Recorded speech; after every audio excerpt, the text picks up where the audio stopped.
تو نبی علیہ السلام نے وضاحت فرمائی کہ ایک شخص کسی کو قرض دیتا ہے، اس کے لیے مدت مقرر ہو جاتی ہے، مدت مقررہ پر اگلا پھر بھی تنگ دست ہے، ادا نہیں کر سکتا، تنگ دستی کی وجہ سے ادا نہیں کر سکتا، یہ اس کو مزید مہلت دیتا ہے، تو اللہ ہر دن کے بدلے اسے مکمل صدقے کا اجر دیتا ہے۔ اس نے مزید جو مہلت مانگی تھی اس مہلت پر بھی پھر وہ پورا نہیں اترتا، تنگ دستی کی وجہ سے۔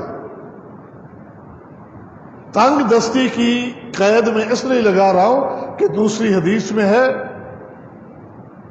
کہ ایک شخص دینے کی استطاعت رکھتا ہے اور پھر وہ نہیں دیتا، ٹال مٹول کرتا ہے، تو اس کو بے عزت کرنا اسلام میں جائز ہے۔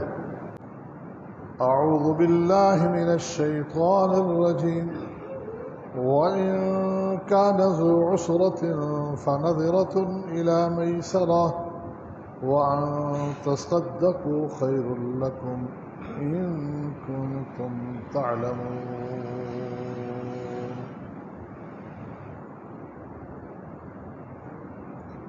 حمد و ثنا اور درود و سلام کے بعد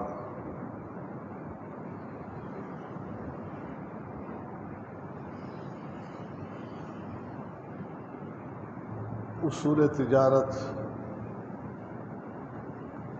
بیع و شراء کے احکامات، حلال و حرام کے حوالے سے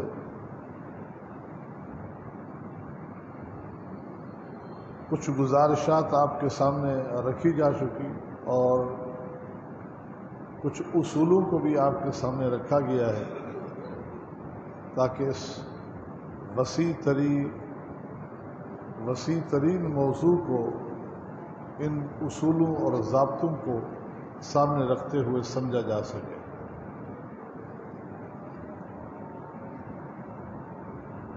گزشتہ 2 جمعۃ المبارک کے خطبات میں ربا، سود کی مختلف صورتوں کے حوالے سے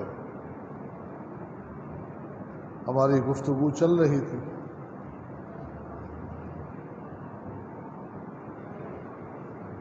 سود کی ایک قسم ربا النسیہ بھی میں نے آپ کے سامنے ذکر کی، اور اس کی شکلیں بھی جو رائج تھی زمانہ جاہلیت میں، جن کی حرمت کا نبی علیہ الصلوۃ والسلام نے اعلان فرمایا، وہ بھی آپ کے سامنے بیان کی جا چکی۔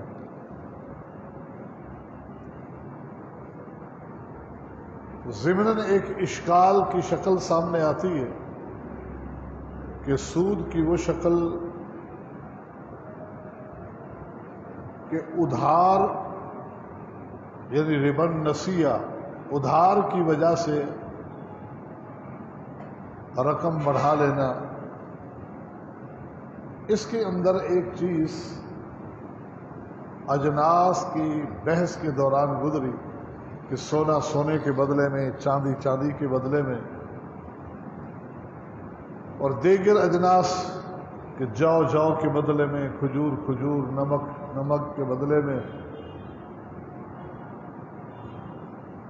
ان میں 2 شرطیں عائد کی تھی۔ ہم نے بتایا تھا کہ شریعت نے 2 شرطیں رکھی ہیں کہ ایک تو برابری کی بنیاد ہونی چاہیے، دوسرا یدم بے یدن، دونوں طرف سے نقد معاملہ ہونا چاہیے۔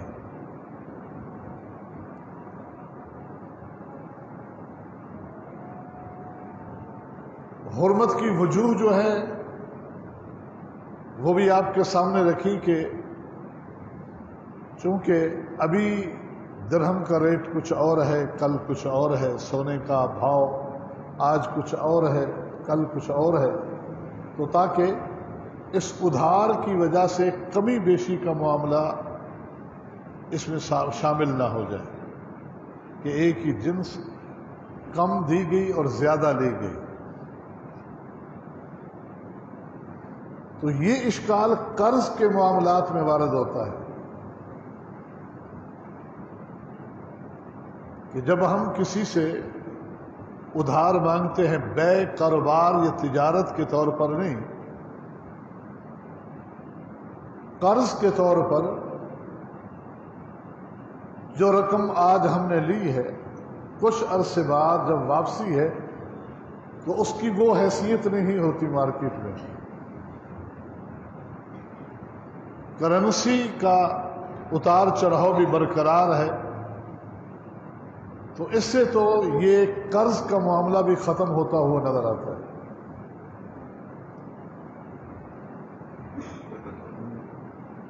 تو لہذا اس اشکال کو دور کرنا ہے کہ قرض اور بے میں فرق ہوتا ہے۔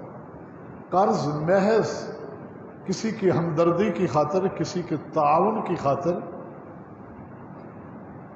کوئی چیز دی جاتی ہے کسی کو بدل کے اشتراط پر کہ اس کا بدل اسی طرح، اسی حیث میں، اسی مقدار میں، اسی کیفیت میں وہ اسے واپس کرے گا۔ اس میں کوئی کاروبار مقصود نہیں ہوتا، مال کی بڑھوتی مقصود نہیں ہوتی، یہ عذرائے ہمدردی، ایثار جس کی اسلام نے تعلیم دی ہے۔ قرض کے احکامات جو ہیں وہ اس لیے اس سے جدا کر دیے گئے، وہ بے، تجارت، خرید و فروخت کے احکامات میں وہ پابندی لگائی گئی۔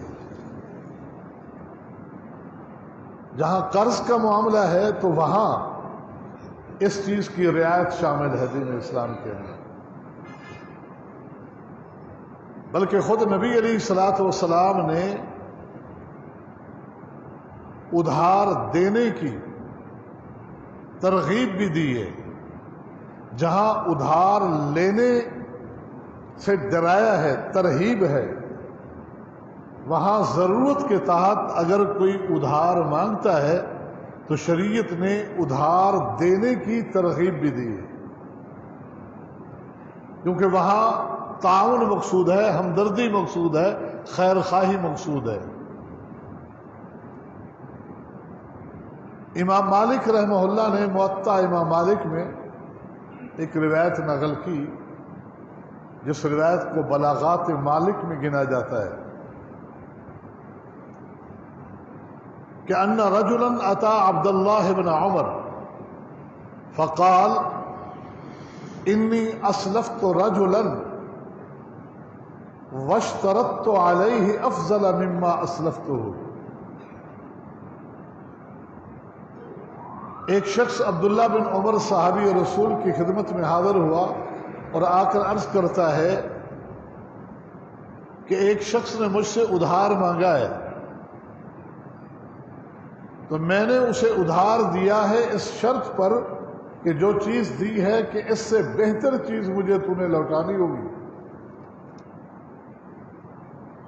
تو ابن عمر رضی اللہ عنہما نے فرمایا فذالک الربا، یہی تو سود ہے،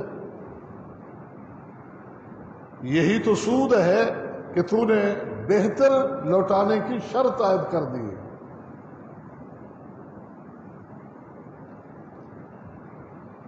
قال فکیف تأمرنی، تو اب مجھے آپ کیا حکم دیتے ہیں؟ تو عبداللہ بن عمر رضی اللہ تعالی عنہ نے فرمایا کہ السلف ثلاثۃ اوجہ، دیکھیے ادھار جو ہے وہ 3 وجوہات کی بنیاد پر دیا جاتا ہے، لیا جاتا ہے۔ السلف تسلفہ لوجہ اللہ تعالی، ایک شخص کسی کو ادھار دیتا ہے، محض اس میں اللہ کی رضا مقصود ہوتی ہے،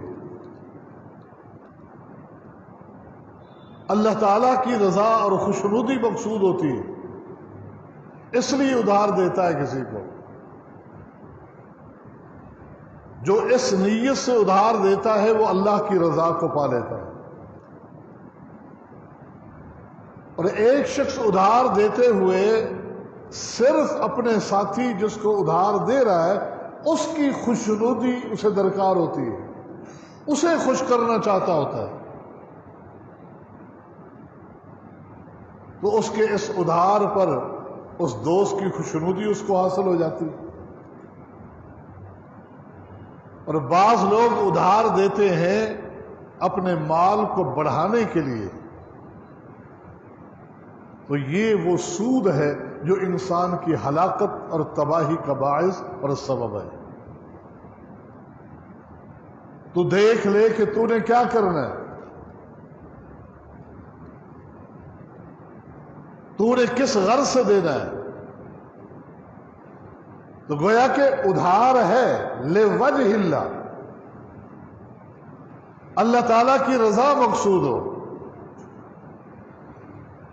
بھائی کی خوشنودی، بھائی کے ساتھ ہمدردی محض بھائی کی خوشنودی اور ہمدردی کے طور پر نہ ہو، بلکہ اس لیے ہو کہ اس ہمدردی، اس خیر خواہی کا حکم اللہ اور اللہ کے رسول کی طرف سے ہے، تو اس لیے میں یہ ہمدردی کر رہا ہوں، تو بھائی کی خوشنودی کے ساتھ ساتھ اللہ کی رضا بھی حاصل ہو جاتی ہے۔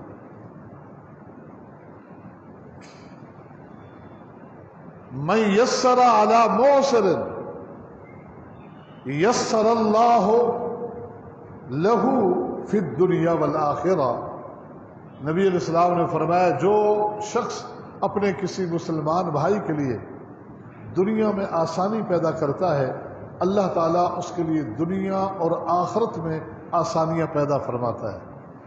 جو شخص کسی مسلمان بھائی کی کسی مصیبت کو دنیا سے دور کرنے کا سبب بنتا ہے، اللہ تعالیٰ آخرت میں آخرت کے مصائب اور مصیبتوں کو اس سے دور فرما دے گا۔ جو بندہ دنیا میں کسی مسلمان بھائی کی مدد اور حاجت کے لیے وقت نکالتا ہے، اللہ رب العالمین اس کی حاجت اور اس کی مدد میں ہوتا ہے جب تک وہ اپنے بھائی کی مدد اور حاجت میں لگا ہوتا ہے۔ ضروریات کو وہ پورا کرتا ہے، اللہ اس کی ضروریات کو پورا کرتا ہے۔ سیدنا بریدہ رضی اللہ تعالیٰ عنہ صحابی رسول ہے، وہ فرماتے ہیں کہ میں نے نبی علیہ الصلوۃ والسلام سے دو مختلف حدیثیں سنی، جبکہ ایک حدیث تو اس کے علاوہ عام ہے کہ ما من مسلم یقرض مسلما مرتين كالصدقة مرة، کہ کوئی مسلمان کسی مسلمان کو اللہ کی رضا کے لیے دو مرتبہ قرضہ دیتا ہے تو وہ ایک مرتبہ کے صدقے کے برابر ثواب لکھا جاتا ہے۔ ایک مرتبہ ادھار دیا 50,000 روپے، دوسری مرتبہ ادھار دیا 50,000 روپے، تو ایک مرتبہ یعنی 50,000 اللہ کے راستے میں صدقہ کرنے کا اجر لکھا جاتا ہے۔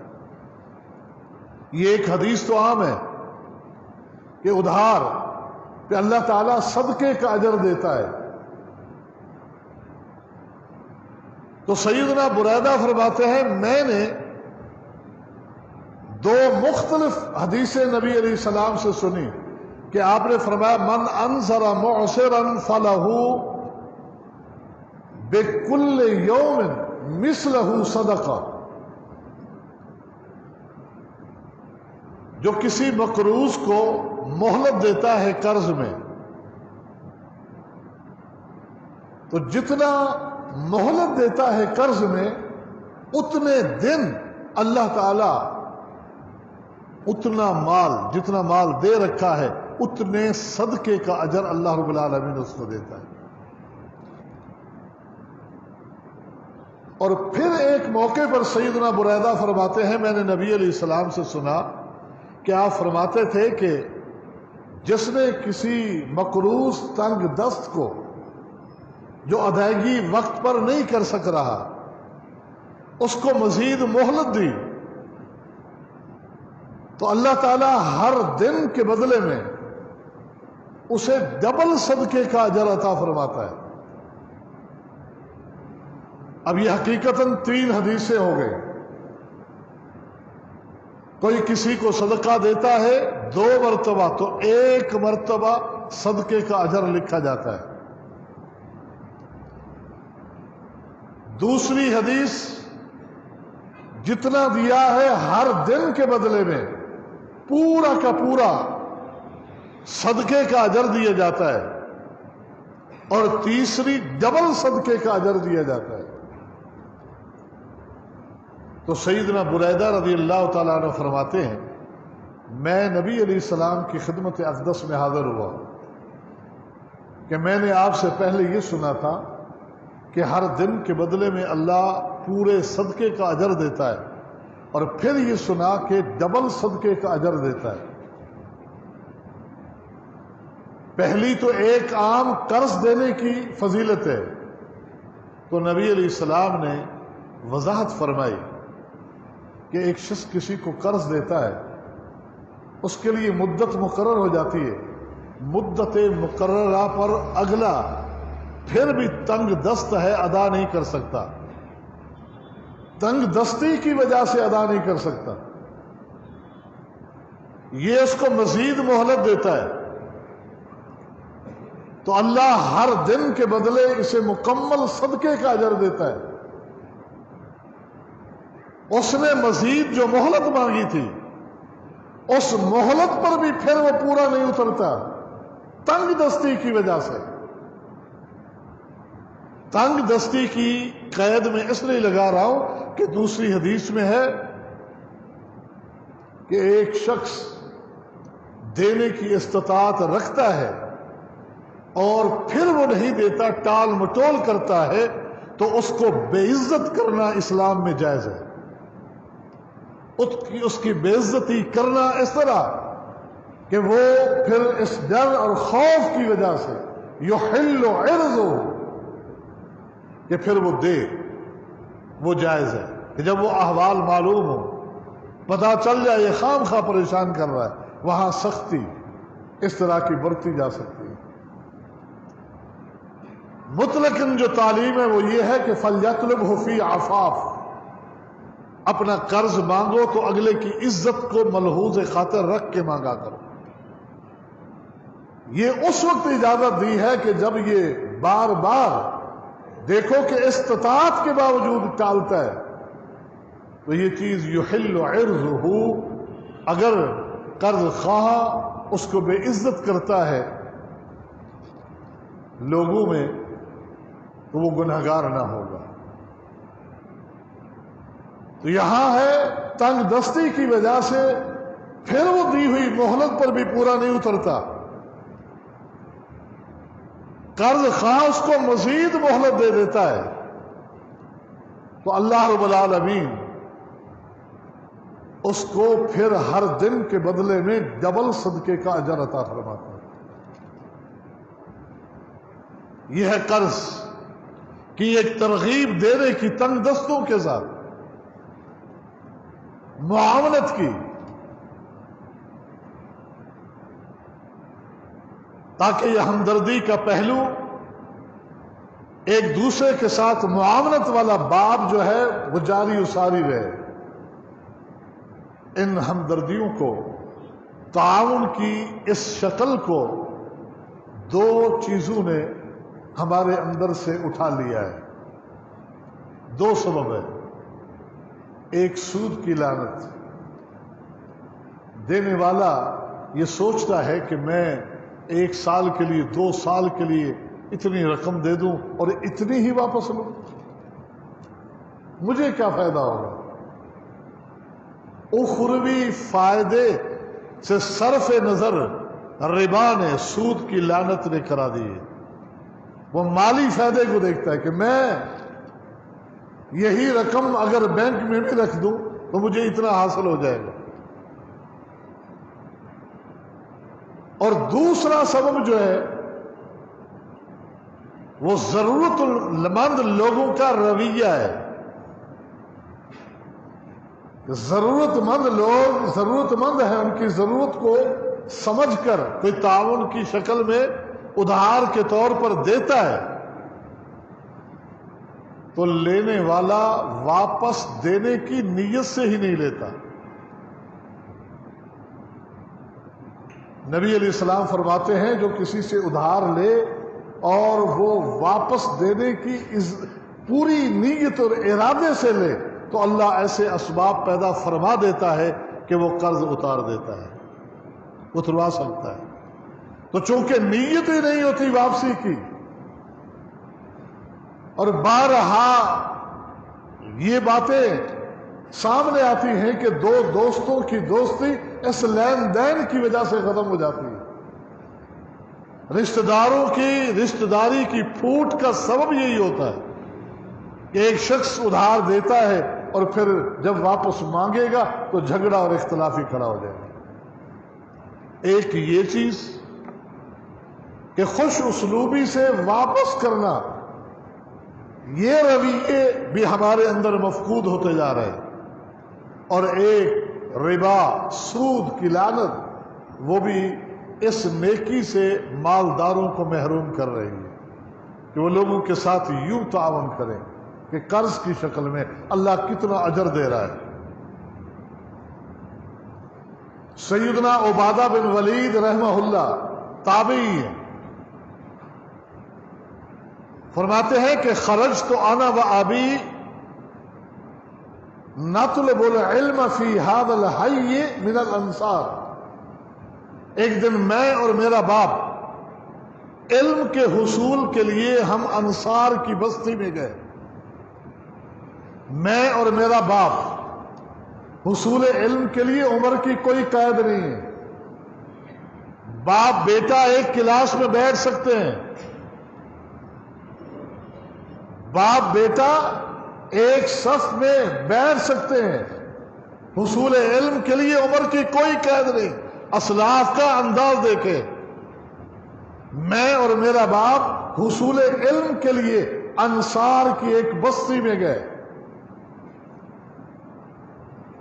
یہ علم کا ذوق، یہ علم کا جذبہ ہو تو پھر عمر کی قیدیں خود بخود نکل جاتی ہیں۔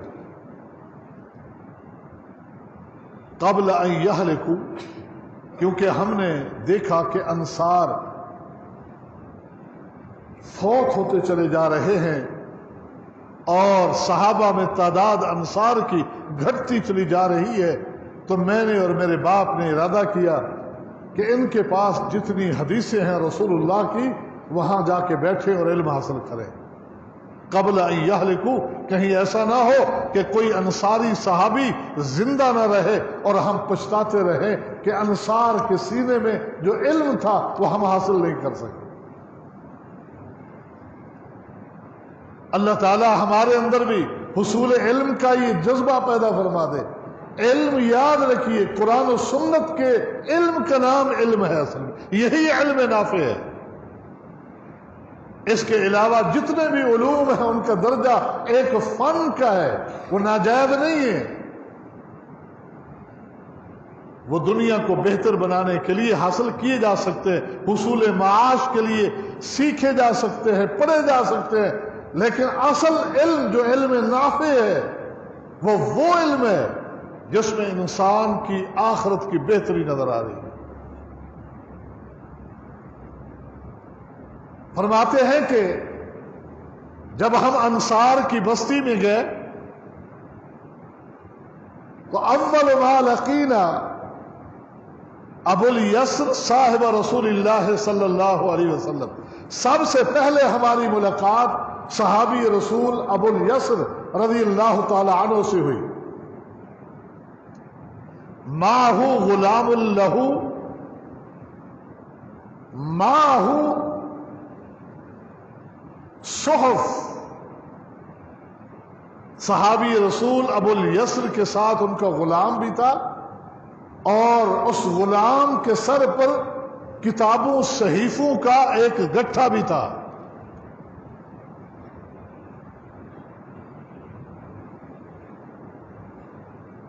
اور صحابی تابعی دیکھیے کس طرح بیان کر رہے علم کو، یہ علم ہی کی باتیں ہیں۔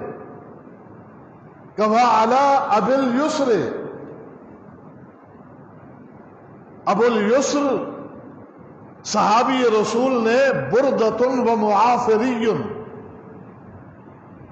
ایک یمنی چادر جسے بردہ کہا جاتا ہے، انتہائی قیمتی چادر تصور ہوتی تھی، انہوں نے ایک اپنے جسم پر وہ چادر پہنی ہے، زیر تن کی ہے، اور ایک معافری ہے۔ معافر ایک قبیلے کا نام تھا، علاقے کا نام تھا، وہاں سے جو کپڑا بنتا تھا وہ ذرا ہلکا کپڑا تھا، معافری کے نام سے بکتا تھا۔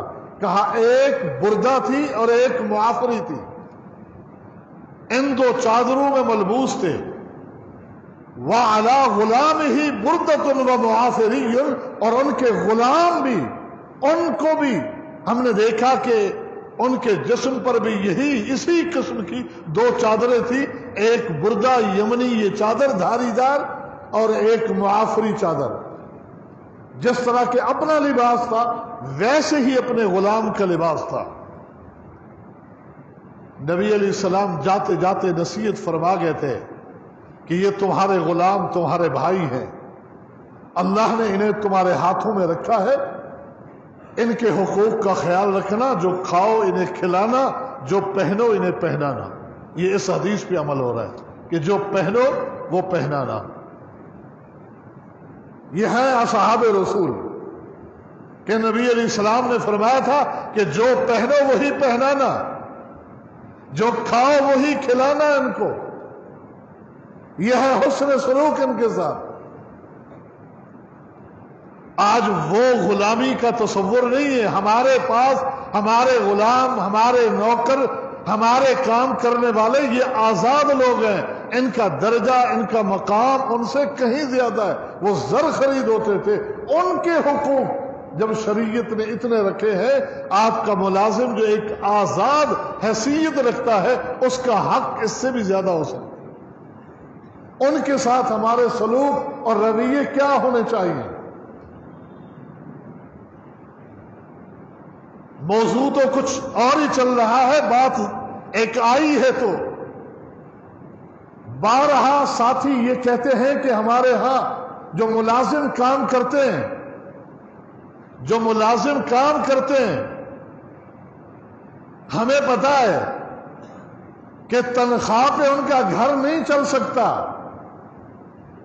تو ہم زکوٰۃ کی رقم میں سے کچھ ان کی تنخواہ میں شامل کر کے ماہانہ دینا چاہیں، جائز ہے؟ سوچنے کی بات ہے کہ مجھے پتا ہے میں اپنے ملازم کو اتنا تنخواہ دے رہا ہوں کہ گھر نہیں چلا سکتا، جانتا ہوں، اس کے باوجود میں اس کو کم دے رہا ہوں، یہ اس کا حق تلف نہیں کر رہا، تو کیا کر رہا ہوں؟ جب مجھے پتا ہے کہ وہ اس سے گھر نہیں چلا سکتا۔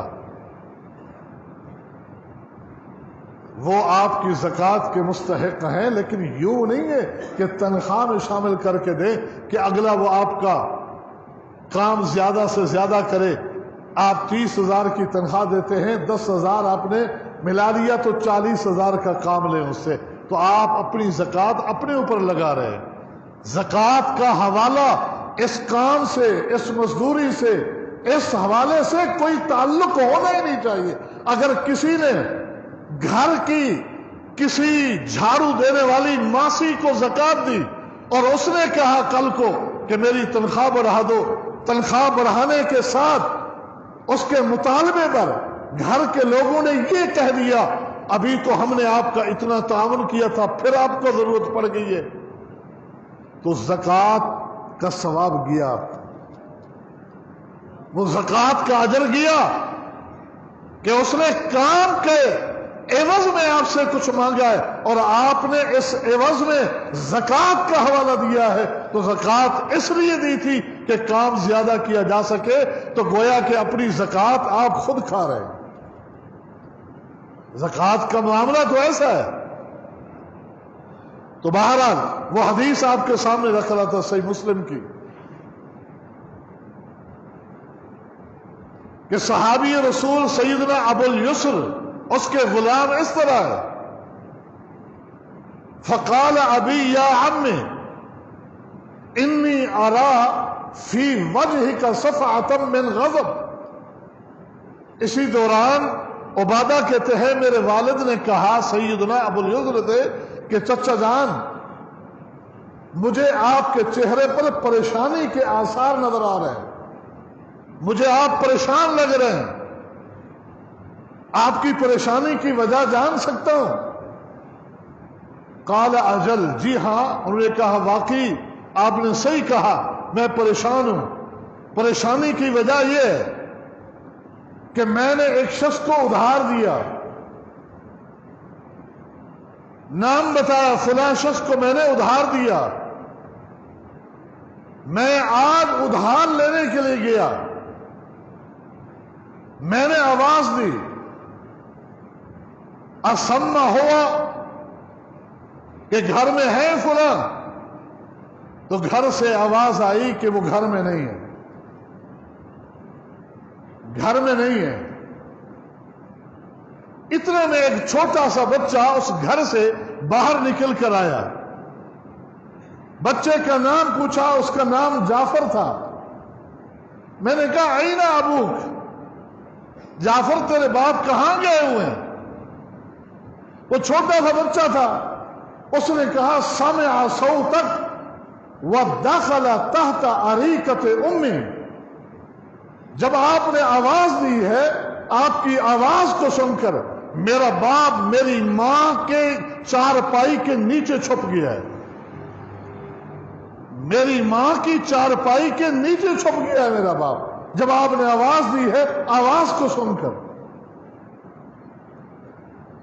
تو صحابی رسول ابو الیسر کہتے ہیں میں نے آواز دی، باہر آ جا، مجھے پتا چل گیا تو گھر میں موجود ہے. وہ باہر آ گیا نکل کے، اور آتے ہی کہا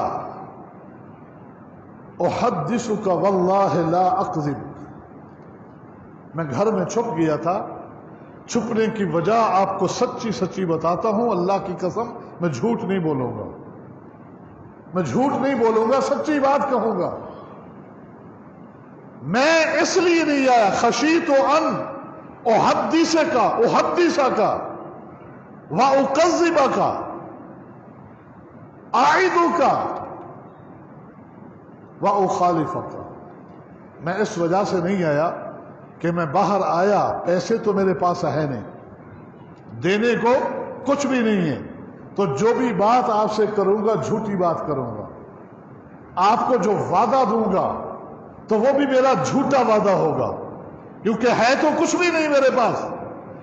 وَكُنْتَ صَاحِبَ رسول اللہ، تو اللہ کے پیغمبر کا صحابی ہے، تیری ایک عظمت، تیرا ایک وقار میرے دل میں ہے کہ تیرے سامنے کھڑا ہو کے میں کیسے جھوٹ بولوں، کیسے جھوٹا وعدہ کروں، اس ڈر کے بارے میں گھر میں چھپ گیا ہوں. واللہ کنت معسرا، اللہ جانتا ہے، اللہ کو گواہ بنا کے کہتا ہوں کہ میں انتہائی تنگ دست ہوں، میرے پاس کچھ بھی نہیں. تو ابو الیسر کہتے ہیں میں نے کہا اللہ کی قسم کھا کر کہہ رہے ہو؟ کہا جی ہاں. پھر میں نے کہا اللہ کی قسم کھا کر کہہ رہے ہو کچھ نہیں؟ انہوں نے کہا جی ہاں. میں نے تیسری بار کہا اللہ کی قسم کھا کر کہہ رہے ہو؟ انہوں نے کہا جی ہاں. تو میں نے کہا، میں نے اس ساتھی سے کہا کہ پھر سن، اپنے بیگ سے ایک صحیفہ نکالا جس میں اس کا حساب و کتاب لکھا ہوا تھا. حساب و کتاب کا وہ پرچہ نکالا اور اس کے سامنے فمحاها بِيَدِهِ، اپنے ہاتھ سے اس پہ کانٹا لگا دیا اور کہا فَإِنْ وَجَدْتَ فَقْدِنِي وَإِلَّا أَنْتَ فِي حِلٍّ، اگر آسانی سے پیسے ہو جائیں تو مجھ تک پہنچا دینا، نہیں تو میری طرف سے تجھے معاف ہے. اشہدو بصر عینایا ہاتین واشار الی عینیہ، اپنی آنکھوں کی طرف اشارہ کیا، اپنی آنکھوں کی طرف اشارہ کیا کہ میں اللہ کی قسم کھا کر کہتا ہوں کہ میری ان دو آنکھوں نے دیکھا اللہ کے نبی کو. وَسَمِعَ أُذُنَايَ، دونوں انگلیوں سے کانوں کی طرف اشارہ کیا کہ میرے کانوں نے براہ راست اللہ کے نبی سے سنا. وَوَعَاهُ قَلْبِي، سینے کی طرف اشارہ کیا، اور میرے دل نے براہ راست اللہ کے پیغمبر سے یہ فرمان سن کر یاد کیا. کیا فرمان تھا کہ آپ نے فرمایا کہ من انذر معسرا او وضع عنہ لقد اظلہ اللہ فی ظلہ یوم القیامہ. جو کسی تنگ دست کو مہلت دے دیتا ہے یا اس کا قرضہ معاف کر دیتا ہے، قیامت کے دن اللہ اسے بلا کے اپنے عرش کا سایہ نصیب کرے. اس وجہ سے میں نے اس فضیلت کو حاصل کرنے کے لیے میں نے اس کو معاف کیا کہ جس نے کسی تنگ دست کو مہلت دے دی آسانی تک. یہ آیت جو آپ کے سامنے پڑی ہے یہی ہے وَإِن كَانَ ذُو عُسْرَةٍ فَنَظِرَةٌ إِلَى مَيْسَرَةٍ. لوگوں جن سے قرض لینے ہیں دیکھا کرو اگر وہ تنگ دست ہیں تو اس وقت تک مہلت دے دیا کرو میسرہ جب تک یسر یعنی آسانی کی حالت میں وہ آ نہ جائے. وَأَن تَصَدَّقُوا خَيْرٌ لَكُمْ. اور اگر معافی کر دو تو تمہارے حق میں یہ بہت بہتر ہے. ان کنتم تعلمون، اگر تم جانو تو. اللہ کے نبی صلی اللہ علیہ وسلم نے بنی اسرائیل کے ایک شخص کا تذکرہ فرمایا جو مر گیا. مرنے کے بعد اس سے محاسبہ جو قیامت کے دن کے سوالات و جوابات سے پہلے کے محاسبے ہیں، جو بعد میں لوگوں کی اصلاح کی خاطر وہ محاسبے بتائے گئے ہیں. کوئی عمل سامنے نہیں آیا جس کی وجہ سے آج اللہ کے عقاب و عذاب سے وہ بچ سکے. اللہ رب العالمین کی طرف سے اسے کہا گیا کوئی نیکی تجھے یاد ہے اپنی؟ وہ تو بتا. اس نے کہا مجھے ایک نیکی یاد ہے. اللہ تو نے مجھے صاحب حیثیت بنایا تھا، لوگ مجھ سے ادھار لیتے تھے، میں ان کو ادھار دیتا تھا اور وقت مقررہ پر وصولی کے لیے میں اپنے نوجوانوں کو بھیجتا تھا. آمر فتیانی این یتجاوزوا عن موسر وینذروا عن مؤسر. کہ میں اپنے نوجوانوں کو وصولی کے وقت بھیجتے وقت یہ نصیحت کرتا تھا کہ دیکھو اگر وہ شخص خوشحال ہے وقتی طور پر ادا نہیں کر سکتا، مہلت مانگتا ہے، اس کو مہلت دے دینا. اور اگر دیکھتے ہو انتہائی تنگ دست ہے یہ کہاں سے ادا کرے گا تو میری اجازت ہے تمہیں وہ قرضہ معاف کر کے آ جایا کرو. اے اللہ مجھے یہ ایک نیکی یاد ہے کہ لوگوں کو قرض دیتا تھا، ادھار دیتا تھا، تنگ دست جو اس وقت ادا نہیں کر سکتے ان کو مزید مہلت دیتا تھا، جو بالکل ادا کرنے کے لائق نہیں ہوتے میں انہیں معاف کر دیتا تھا. اے اللہ یہ ایک نیکی ہے. تو اللہ رب العالمین نے فرمایا تو ایک میرا بندہ ہو کر میرے بندوں کو معاف کر سکتا ہے تو میں خالق کائنات ہو کر تجھے کیوں نہ معاف کر دوں. تو اللہ رب العالمین نے اس کے لیے معافی کا اعلان فرما دیا. تو نبی علیہ الصلوۃ والسلام نے قرض کے اس پہلو کو اس انداز سے بیان کیا. یہ موضوع بھی اپنے اندر بڑی وسعتیں رکھتا ہے کہ لینے والوں کے لیے کیا ہدایات ہیں، ادائیگی کے وقت کیا طریقہ، وصولی کس انداز سے ہونی چاہیے. اللہ تعالی ہمیں تمام تر معاملات قرآن و سنت کے مطابق ادا کرنے کی توفیق عطا فرما دے. وآخر دعوانا ان الحمد للہ رب العالمین.